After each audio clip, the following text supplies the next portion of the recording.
All right, let's dive in. Today, we're taking a closer look at a blog post all about Zinnia Elegans. Oh, nice. Yeah, it's called Notes on Gardening. This is part 459. Insights on cultivating Zinnia Elegans. Wow, 459. That's a lot of I notes. know.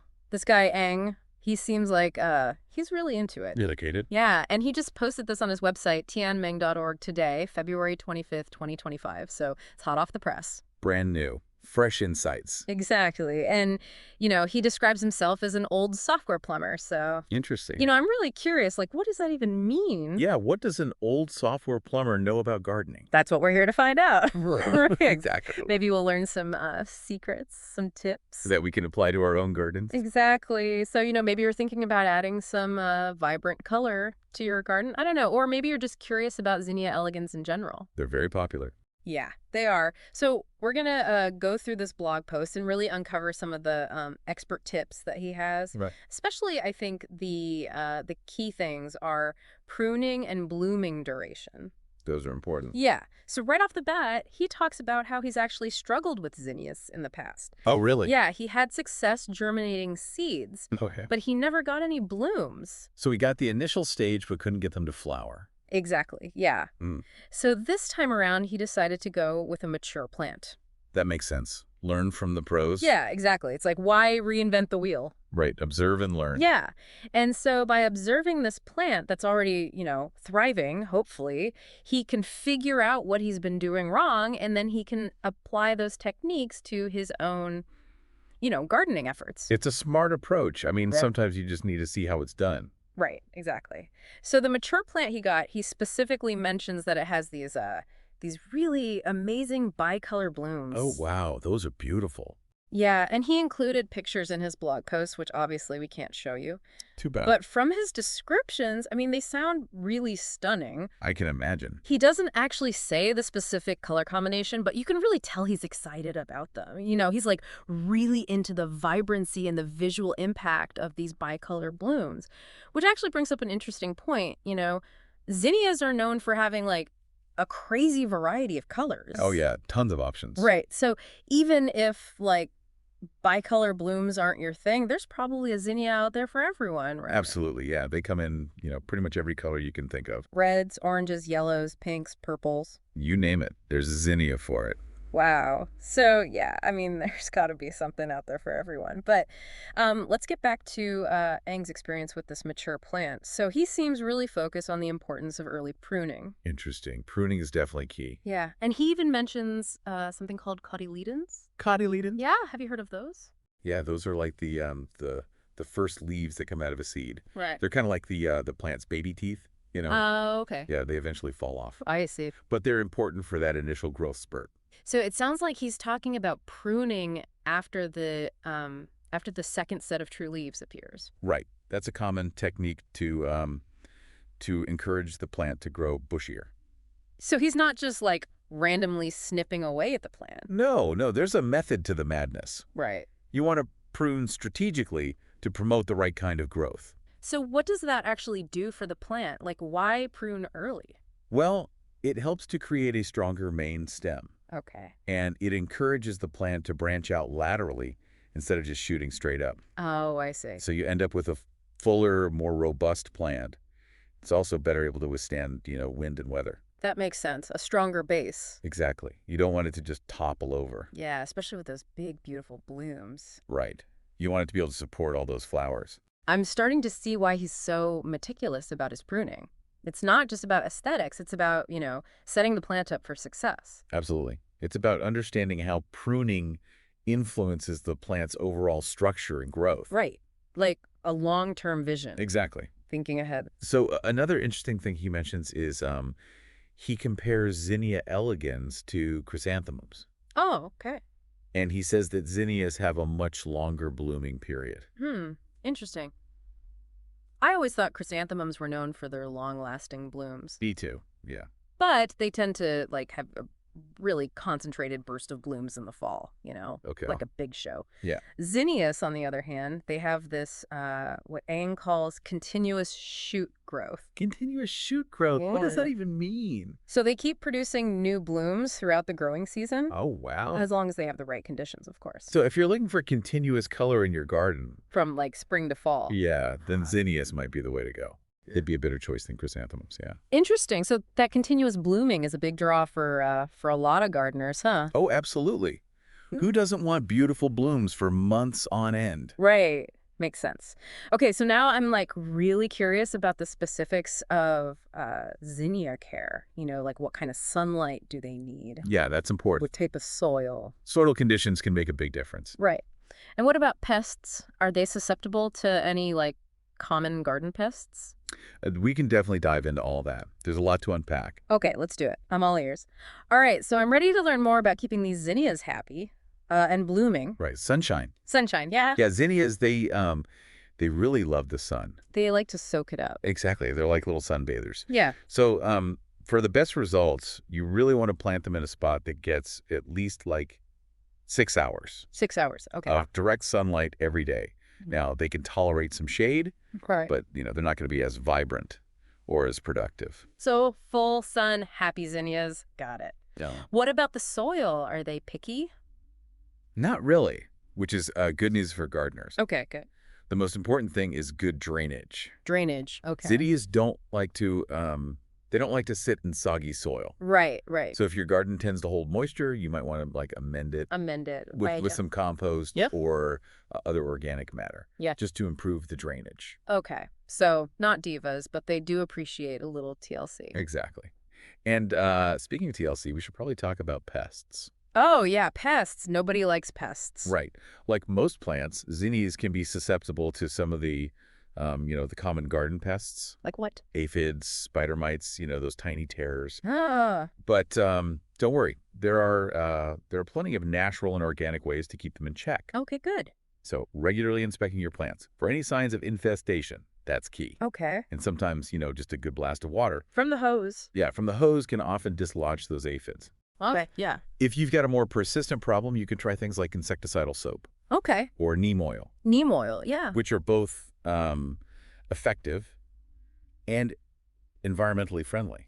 Good, good. So it sounds like keeping zinnias healthy isn't, rocket science, but it does require a little bit of attention. A little bit of proactive care. Yeah, proactive care. And that actually brings us back to Aang's decision to, just buy a mature plant. Right. It seems like he learned from his past experience. Yeah, he realized starting with something already thriving could be beneficial. Right, exactly. So instead of dealing with germination issues and, all those potential setbacks. He chose to go with a plant that was already past those early stages. Right, exactly. It's like he's skipping the beginner level and going straight to, the advanced class. Exactly. And I think there's a valuable lesson in there for all gardeners, no matter how experienced you are. Yeah. Sometimes the best way to learn is to just observe, right? Yeah. And emulate those who are already successful. Yeah, good point. So, whether that's buying a mature plant or talking to a knowledgeable gardener. Right. Or just, even taking inspiration from a beautiful garden in your neighborhood. Yeah, yeah. There's no shame in seeking guidance. Right. Learning from others. I like that. Yeah.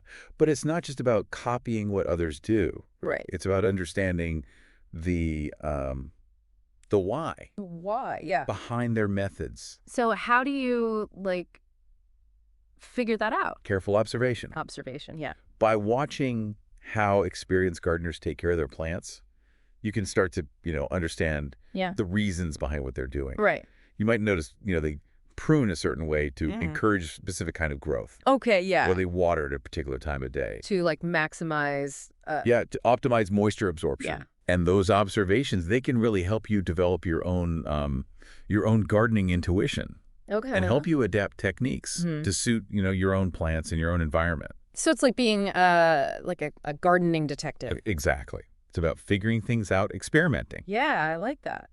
And that brings us back to Aang's fascination with those bicolor zinnia blooms. Right. Those beautiful blooms. His excitement about those, those striking color combinations. It really highlights the diversity and the beauty that zinnias offer. Yeah, it's true. And while we can't show our listeners the photos from his blog, Right. we can certainly try to like paint a picture with words. Absolutely. So like, what are we picturing here? Imagine a zinnia bloom with petals that shift seamlessly from like a deep velvety crimson Wow. to a sunny golden yellow.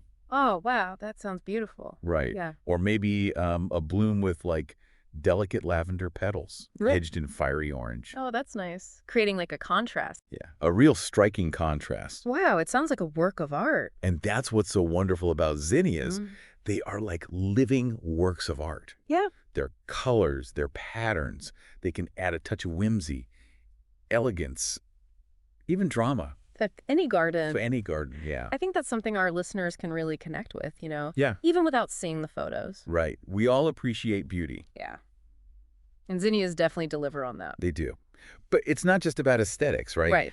Eng's choice of a bicolor variety, Mm. it also, it speaks to like a deeper appreciation A deeper appreciation for the intricacies of nature. Okay, I like that. In what way? Well, think about it. These bicolor blooms, they're a result of like these complex genetic processes. Right. They represent this fascinating interplay of heredity Mm. and pigmentation Wow. and environmental factors. Oh, yeah. It's nature at work. Exactly. Yeah. And on a more practical level, they serve an important purpose, Which is? attracting pollinators. Yeah. Oh, right. Of course. The bees and the butterflies. Yeah, exactly. Those vibrant color combinations, they act like beacons, guiding those bees, butterflies, Yeah. other beneficial insects to the nectar and pollen. Right.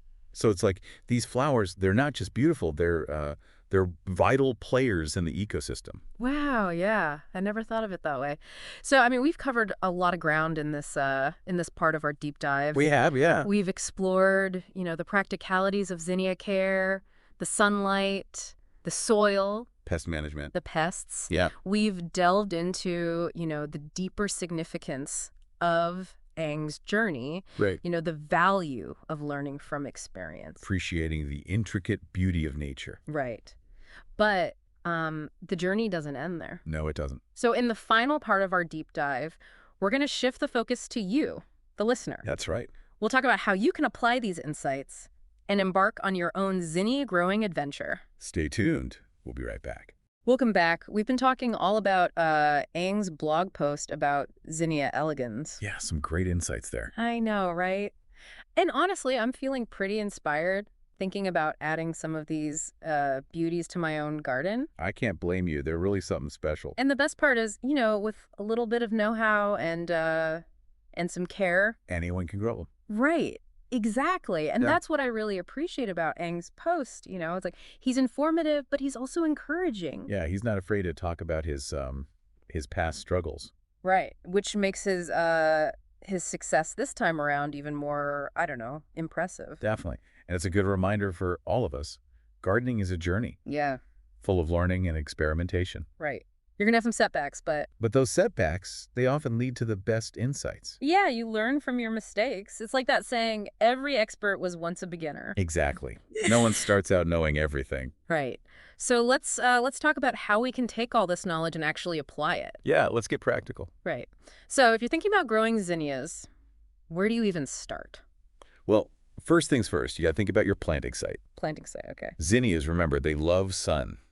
So you want to choose a spot that gets, at least 6 hours 6 hours. of direct sunlight each day. Okay, got it. Sunshine is crucial. What about soil? Right. So soil, we mentioned this before, but zinnias prefer well-drained soil. Well drained. Okay. If your soil is heavy or clay-like, Yeah. you might want to amend it Amend it. with some compost or other organic matter All right. just to improve that drainage. Give those roots a little breathing room. So no soggy bottoms for these zinnias. Exactly. They got to breathe. Okay, so good planting site, well-drained soil. What's next? Now comes the fun part, choosing your zinnia varieties. Oh, yeah. This is where it gets exciting. So many colors, so many shapes. It's like a kid in a candy store. Right. I mean, you got your classic single blooms, the fluffy doubles, even those cactus-flowered The ones. spiky ones, yeah. Yeah. And the colors. I mean, come on. Bold, vibrant, pastels, everything. Pretty much anything you can imagine. I'm getting overwhelmed just thinking about it. Any tips for narrowing it down? Well, a good place to start is think about your overall garden design. Okay, garden design. Do you want like a vibrant mix of colors or something more harmonious, monochromatic? Yeah, yeah. You could also consider the height and spread of the different varieties. Right, right. Some are tall, some are bushy. Exactly. So it's like you're planning a floral masterpiece. I love that. A floral And masterpiece. like any artist, you got to choose your colors, textures carefully. Right, to create the right effect. Exactly. Don't be afraid to experiment. Have fun with it. All right, so we talked about planting site, soil, varieties. What about pruning? Pruning, right. We know Ang is a fan of early pruning. Yeah, but how does that work, practically speaking? So the idea is to encourage the plant to branch out sideways instead of just growing straight up. Okay. So when you pinch back that main stem, it forces the plant to develop more side shoots. Side shoots, okay. And that leads to a bushier plant, a more compact plant With more blooms. with more blooms, exactly. So it's like giving the plant a little haircut to shape its growth. Perfect analogy. And the best time to do this is after those second set of true leaves. The true leaves, right. The cotyledons are gone by then. Right. And you can just pinch off the top of the main stem with your fingers Just pinch it off, huh? or use some sharp scissors. Okay, so more branches equals more blooms. That's a simple equation I can get behind. Definitely. It's a Yeah. simple technique, but it makes a big difference. All right, so we've covered a lot, but one thing Aang didn't mention was fragrance. Oh, right. Do zinnias have a scent? Yeah, I'm curious about that. Are they scented flowers? Well, not all zinnia varieties are heavily scented, Okay. but some do have a delicate, sweet fragrance. Oh, nice. I bet that attracts pollinators. Absolutely. It just adds to their appeal for bees and butterflies. It's like creating a fragrant oasis in your garden. A fragrant oasis. I love Right. that. So you've got the vibrant colors, the sweet scents, all these amazing pollinators buzzing around. Sounds like a pretty magical garden. It really does. And that brings us back to, to Ang's experience. His post was about more than just gardening tips. It was about sharing his passion, Yeah, yeah. Getting other people excited about these flowers. inspiring others to experience their beauty. And I think he's done a great job. I'm definitely feeling inspired, ready for my own zinnia adventure. That's fantastic. And remember, gardening is all about discovery. Experiment, make mistakes, learn along the way. That's the fun of it. Right? And who knows, maybe your zinnia garden will inspire someone else. It's all about sharing that passion, Yeah. spreading the joy. So to all our listeners out there, we encourage you to embrace the world of zinnias, discover the joy of growing these incredible flowers. Happy gardening, everyone. And thanks for joining us on this deep dive.